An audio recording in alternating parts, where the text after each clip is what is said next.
Siapa di sini yang waktu kecil senang main petak umpet? Yang senang main bola? Senang main layang? Ya, kayaknya anak senang bermain ya. Dan begitu juga saya waktu kecil. Saya senang banget bermain. Saya sama kayak anak-anak yang lainnya, kalau misalnya habis pulang sekolah, saya suka main, ngumpul, terus kemudian ya pulang baru sore, jadinya bawa matahari pulang. Cuman yang membedakan adalah saya waktu kecil, saya sering kali jadi bahan olok-olokan teman-teman. Saya sering sekali dipanggil macam-macam lah gitu yang negatif. Dan kadang itu bikin saya jadi sebel, kesel, dan kadang bikin patah semangat. Dan itu terjadi bertahun-tahun sampai mungkin SMP masih, kadang SMA juga. Dan itu jadi apa ya? Kalau sekarang saya dulu nggak ngerti tentang bullying, tapi kalau sekarang saya belajar, oh ternyata it's part of bullying gitu. Dan efeknya luar biasa sekali bagi saya. Sempat saya beberapa kali pengen rasanya untuk kabur, hanya untuk apa ya? Hanya untuk saya bisa merasa tenang, saya bisa merasa bebas dari orang-orang yang selama ini saya rasa jahat sama saya. Sampai akhirnya saya ketemu waktu saya SMP sama seorang relawan, orang yang bagi saya sangat berpengaruh besar dalam hidup saya. Dia kenalin saya tentang banyak hal dan mengajarkan kepada saya satu hal bahwa ya just stay true to yourself gitu. Apapun kata orang, ya yang tahu apa yang terbaik buat kita ya kita sendiri sebenarnya. Apa yang mau kita mau, selama kita bisa bertanggung jawab sama hal itu, ya just do it gitu. Dan apapun kata orang, berapapun mereka jahatnya sama kita, berapapun mereka mungkin menghina kita, justru itu jadi dorongan buat kita untuk mungkin pada mereka bahwa kita salah. Bantuan seorang relawan itu kemudian begitu besar artinya bagi saya, sampai akhirnya kemudian saya berpikir bahwa relawan itu berarti besar ya buat kehidupan banyak orang. Saya dengar cerita banyak orang yang bagaimana kemudian dari kondisi ekonomi yang lemah, gara-gara hanya seorang relawan, hidupnya bisa berubah besar. Seorang teman saya berasal dari keluarga yang sangat mungkin jauh dibanding yang kita rasakan sekarang. Bapaknya hanya tukang becak, jauh tinggal di daerah pelosok, di Cirebon misalnya, dan kemudian karena bertemu dengan seorang relawan, menyelamatkan hidupnya, membantu dia untuk bisa bersekolah, dan sekarang dia jadi orang luar biasa di kampus saya. Ada banyak cerita-cerita seperti itu, dan kemudian saya berpikir bahwa orang harus lebih banyak kenal tentang kerelawanan, orang harus lebih banyak tahu tentang apa pentingnya menjadi relawan, dan orang harus lebih banyak lagi yang tertarik untuk menjadi relawan. Angka 355.200 yang teman-teman lihat di layar bukan angka biasa, tapi kalau kata BPS, itu adalah total penduduk miskin yang ada di Jakarta per September 2011 dengan garis kemiskinan 368.415 per kapita. Lihat angka ini saya sih terkejut. Terkejutnya bukan karena melihat ini besar, tapi bagi saya terlalu kecil untuk Jakarta. Saya yakin bahwa orang miskin di Jakarta jauh lebih besar, jauh lebih banyak daripada ini. Kita bayangin aja 368.415 untuk 1 bulan. Sehari berarti berapa sih? 11.000, 12.000 paling ya. Itu jauh dari angka garis kemiskinan yang mungkin ditetapkan sama Bank Dunia yang misalnya bilang di bawah $2. Artinya apa? Paling tidak, setidaknya di Jakarta saat ini ada 355.200 orang yang mengalami kendala di masalah akses terhadap air bersih, mengalami kendala di akses pendidikan, mengalami kendala di akses kesehatan, ataupun mendapatkan dampak dari degradasi lingkungan, atau mungkin jadi berpotensi untuk melakukan tindakan kriminalitas. Lalu apa masalahnya?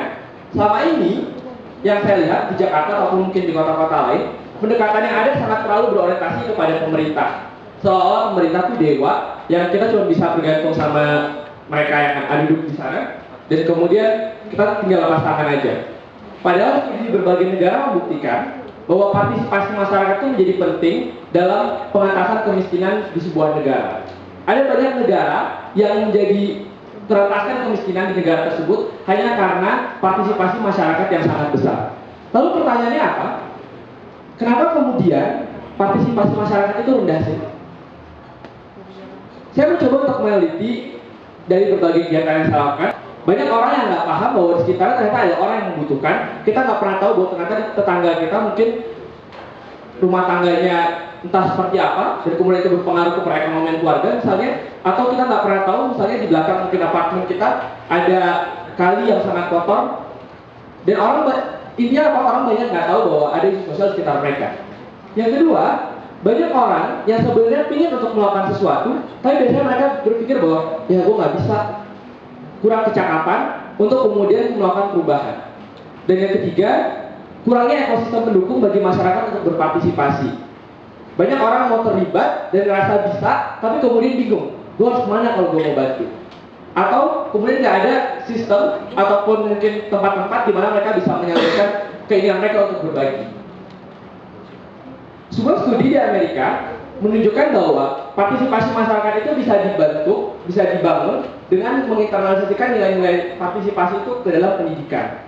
Mengapa? Karena pada hakikatnya pendidikan bukan hanya sekedar bagaimana untuk kita memberitahu orang mengenai A, B, C, atau D, tapi juga bagaimana pendidikan berfungsi untuk meningkatkan kesadaran seseorang tentang sesuatu, menjadi tempat untuk transfer pengetahuan dan kecakapan, menginternalisasi nilai-nilai, apa yang baik, apa yang buruk, dan juga menciptakan sebuah sistem pendukung, di mana orang pada akhirnya bisa terlibat.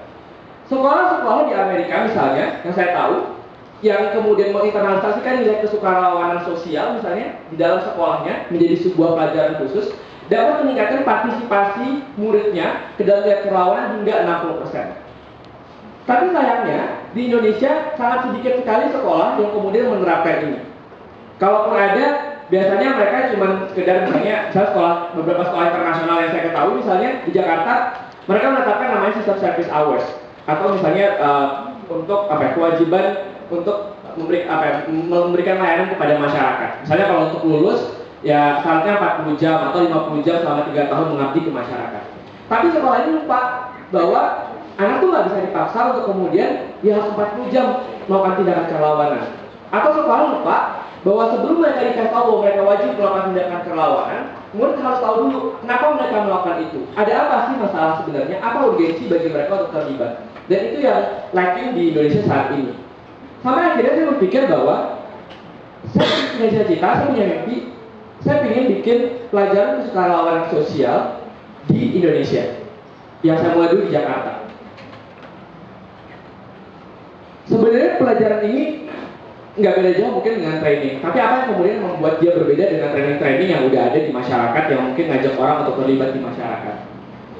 Karena di pelajaran ini kita lihat bahwa ada potensi yang sangat besar dibandingkan training-training yang ada.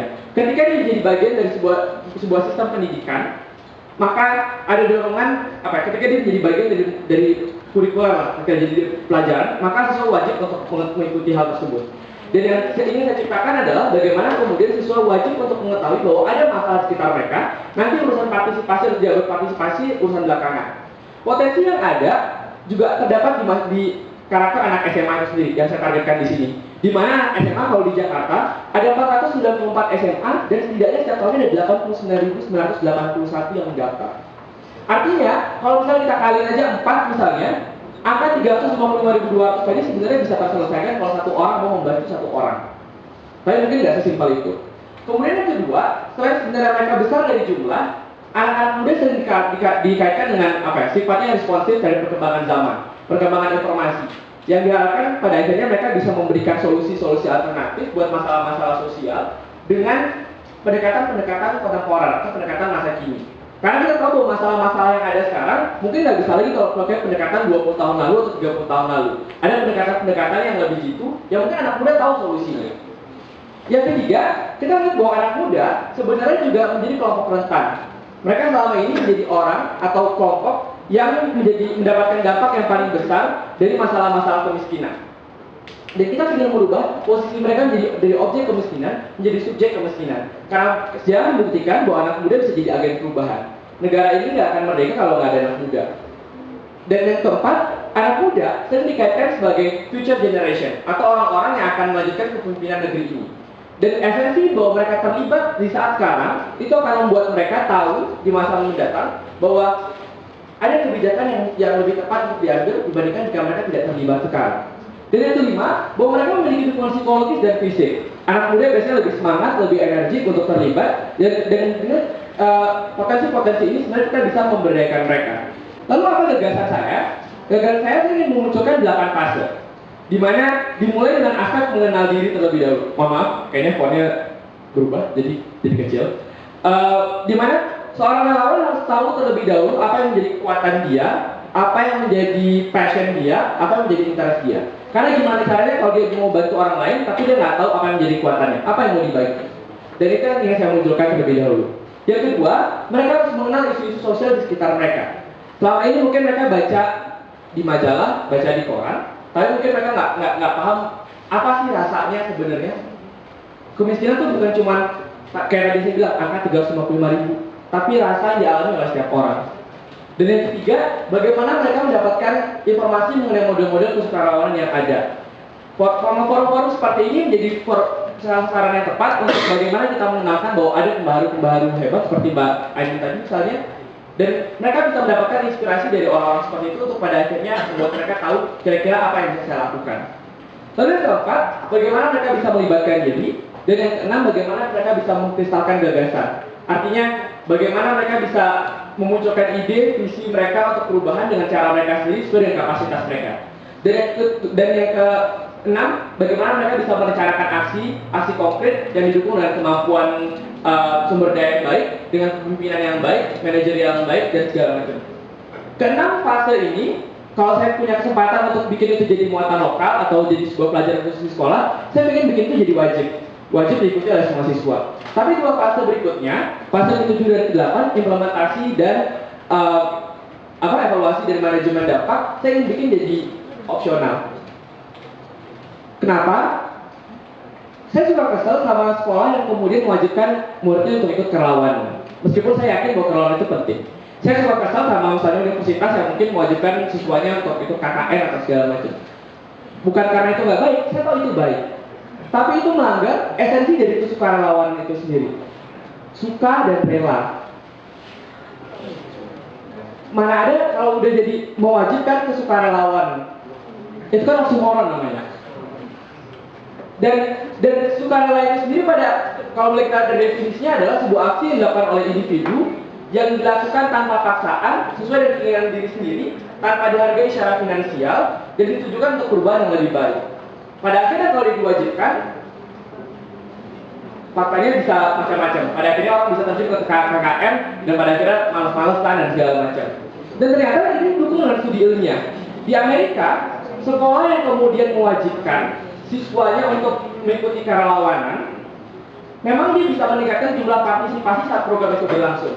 Tapi setelah program itu berlangsung, ternyata tingkat partisipasinya menurun. Tapi kemudian sebaliknya, ketika sekolah tidak mewajibkan itu, tapi menyediakan ekosistem yang mendukung, memberitahu kemana mereka harus berkegiatan, justru partisipasinya cenderung stabil dan berkelanjutan. Dan itu yang kita harapkan.